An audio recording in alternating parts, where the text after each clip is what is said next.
Haya, nitakuwa nakupasha ya kaunti ya Nairobi mwendo soko mrefu. Ndielekea katika kaunti ya Nakuru na ambapo naibu rais Profesa Abraham Kithure Kindiki ametoa hati miliki kwa wakazi walioathirika na mafuriko ya eneo la Mai Mahiu, kaunti ya Nakuru. Kindiki akisema kuwa serikali imewahifadhia ardhi na kitita cha shilingi 20,000 kwa kila familia kwa ajili ya kuanzisha ujenzi wa makazi yao.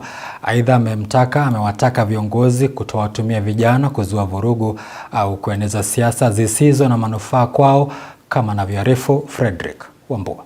Miaka miwili baada ya familia nyingi kuathirika na mafuriko eneo la Mai Mahiu, kaunti ya Nakuru, ni afueni kwao baada ya naibu wa rais Profesa Kithure Kindiki, waziri wa ardhi Alice Wahome na gavana wa Nakuru Susan Kihika kuzuru eneo hilo kuwakabidhi hati miliki za ardhi wanakotarajiwa kuishi baada ya mafuriko yale.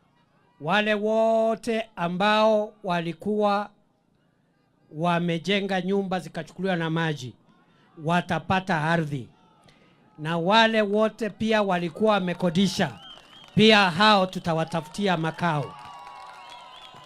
Na nataka niseme ya kwamba maneno ya land compensation, ile ardhi imepatikana. Wale ambao walikuwa wamejenga watapewa ardhi leo. Serikali pia imepeana shilingi 20,000 kwa kila familia ambayo iliathirika na mafuriko hayo kwa kuwa na makazi yao wenyewe au wale ambao walikuwa wamekodisha kwa ajili ya kuanzisha ujenzi wa nyumba zao mahali watakapopata ardhi. Wale walikuwa wamejenga na wale walikuwa wamekodisha, familia zote zitapata pesa ya kuwasaidia kujenga. Wale walikuwa wamekodisha, wale walikuwa wamejenga, na leo hiyo 20,000 for family ya kuwasaidia kwenda kujenga for 161 families. Mimi naacha hapa na Governor Susan Kihika. To thank watu wa Mai Mahiu kwa sababu mmetugojea na mkakubali against a lot of incitement ya kwamba kazi inaendelea. Hiyo kazi, Your Excellency, ndio tupate shamba.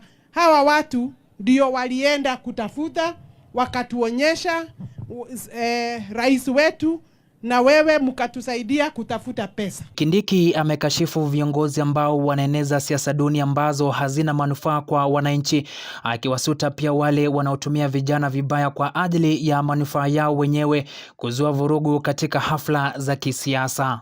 Wanasiasa wengi wanaona vijana, wanaona wakiwa watu wa kupiga makelele. Many people see young people as goons, as hecklers, as bloggers, as voters. This government sees young people as people who need to be enabled to contribute to the building of their country by getting job and income opportunities so that they can also be meaningful citizens like the rest of us. Awasaidii mwananchi, awatafuti vijana kazi, awajengi barabara. Kazi yao ni kuja hapa na kufanya vijana wawe ni watu wa kutupa mawe na kufanya vita na kufanya blogging. Sisi tumesema talk is cheap, work is hard. Kazi ni ngumu jameni, lakini kuongea ni kitu rahisi.